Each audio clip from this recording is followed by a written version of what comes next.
Welcome back, galactic citizens, to a new episode of Star Wars Explained. Today we are going to talk about the legendary Dark Lord of the Sith, Darth Traya. She died 3951 BBY on Malachor 5 at the hands of the Jedi Master in exile, Metra Surik. This is Grand Moff Tarkin. I wish you a lovely day, and before we start today's topic, make sure to subscribe to our channel for future Star Wars content.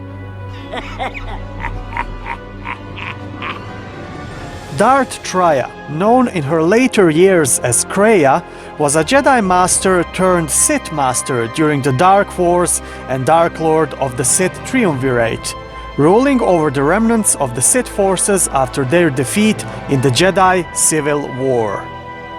Prior to the Mandalorian Wars, Kreia was a Jedi Master and Jedi historian who was exiled by the Jedi High Council because her students followed the Jedi Knight Revan, her former Padawan, into battle against the invading Mandalorians. After Kreia withdrew from the Jedi Order, she retraced Revan's footsteps to the Sith world Malachor 5, being drawn to its Force echoes. There, she discovered the Trius Academy and turned to the dark side, becoming a Sith Master. In the years following the Jedi Civil War, Traya searched for other Force wounds and discovered two men who became her Sith apprentices, Darth Sion and Darth Nihilus.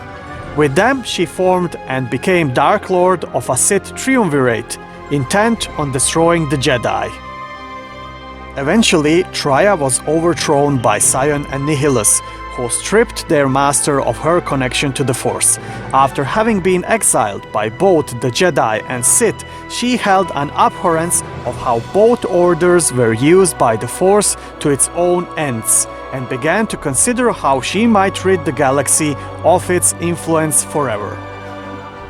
A Jedi Counselor and Sith Lord of prodigious skill and power, Kreia used a wide variety of Force abilities, including Force Horror, Force Speed, Force Crush, Force Cloak, Energy Resistance, Force Scream, Force Lightning, Force Choke, and the Mind Trick. She also was capable of using the Force to control beasts, a power that she would teach Metra Surik during her travels on the Hoon. She was known to have used an advanced Force technique known as Force Channel. Traya was also a master of dark healing, which she used to kill dozens of Sith assassins instantaneously and simultaneously on Malachor 5. She obliterated the last three members of the Jedi Council by showing them the Force through the eyes of the exile, consuming their connection to the Force in a way similar to that of Darth Nihilus, denying them the means to become one with the Force. Surik would later behold them as worse than lifeless, like an absence in the Force. Traya also possessed the rare ability to perceive shatter points, which she described as fractures. Traya was also incredibly skilled at predicting the future and was able to foresee the death of Mandalorian bounty hunter Jango Fett at the hands of Jedi Master Mace Windu approximately 4,000 years later, in a prophecy relating to the fate of the Mandalorians. She was also skilled in telepathy, being able to communicate with others over immensely large distances. She demonstrated this when she telepathically spoke to Metra Surik on Korriban, even though she was in the Ebon Hawk. She telepathically informed Atreus of Brianna's betrayal despite her being several light years away from the Telphos, while she was on the Ebon Hawk. So my fellow galactic citizens, with that being said, let me know what do you think about Darth Traya and her abilities.